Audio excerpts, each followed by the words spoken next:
DJ Event Planner will change the way you manage and run your business. Streamline all of your procedures and software into one easy-to-manage system.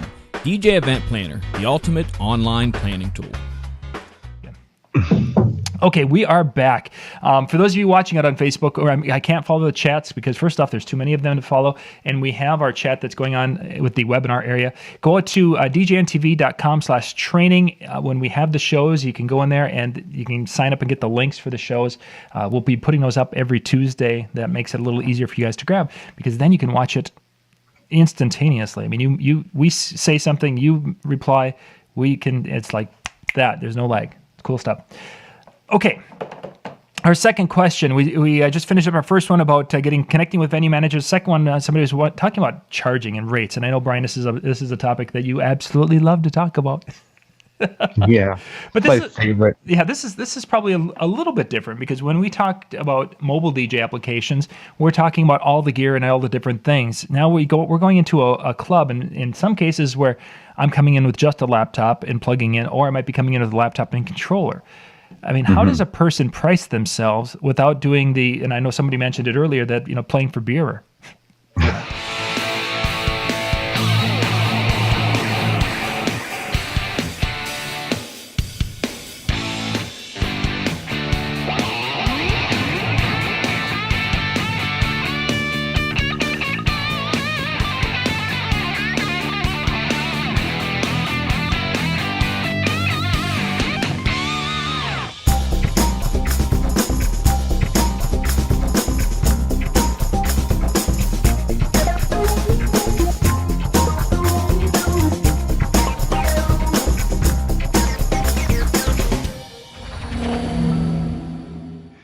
Well, the first thing I will say is that most people who run bars and clubs anymore seem to be on the younger side.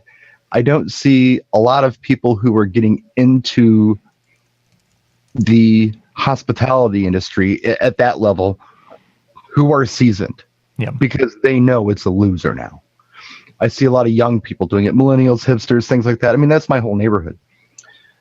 And they're a lot like your wedding clients. They have an idea of what they'd like to pay the DJ, and they've plucked this number out of thin air. It's based on nothing except what they want to pay. You know what I mean? They're kind of trying to set the market for themselves. And they can absolutely get somebody in there for beer. They can get somebody in there for $50 plus a bar tab. They can do that. But what's that person really doing for them? And that's really what it comes down to. We talked about it in the last segment. You got to make yourself valuable.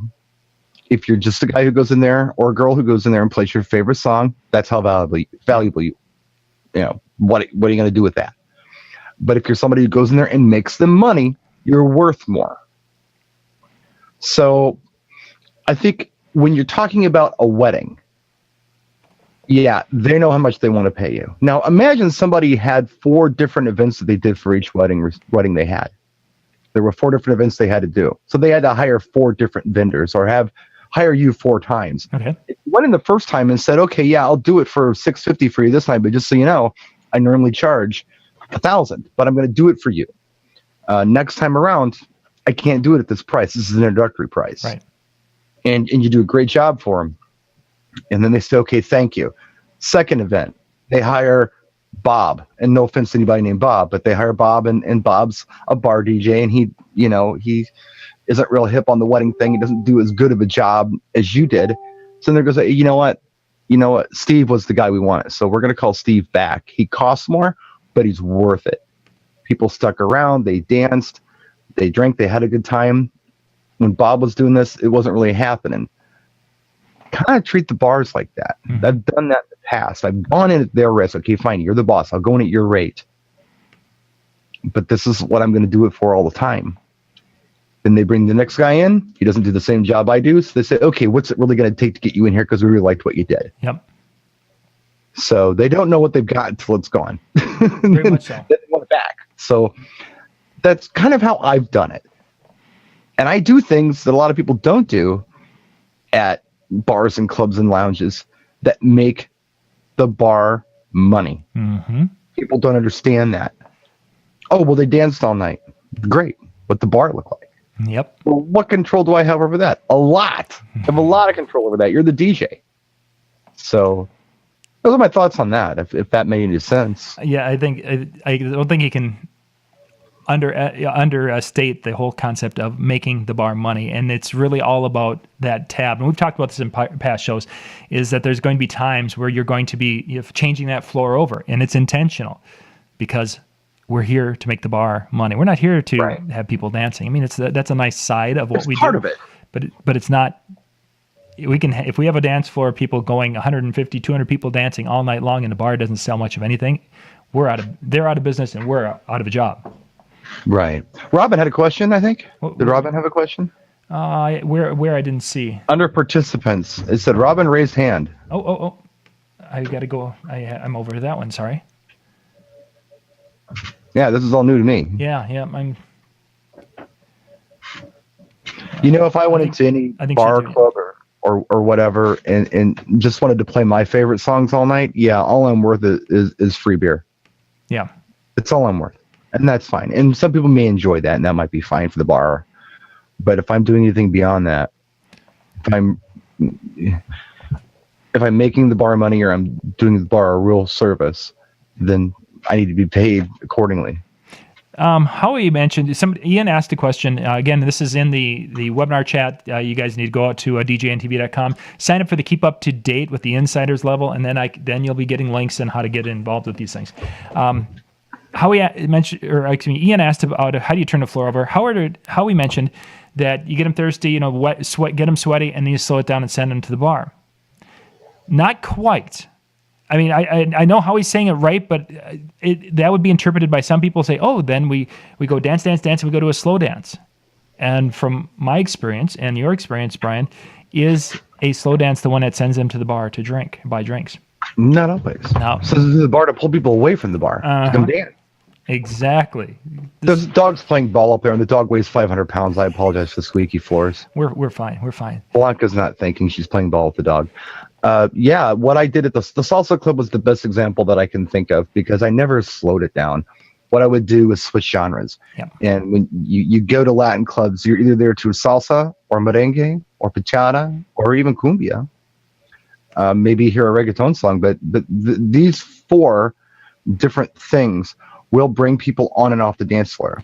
So all I really had to do was build a salsa set for 3 songs and then peak it, kill it, and start a merengue set.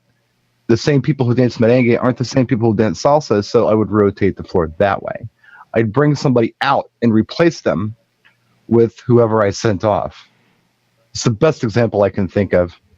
Once you're just playing at a club or a lounge, it's a little more subtle than that. But if you know your music and you know what your crowd responds well to, you can figure it out. It could be a genre switch. It could be a tempo switch. It could be a lot of things.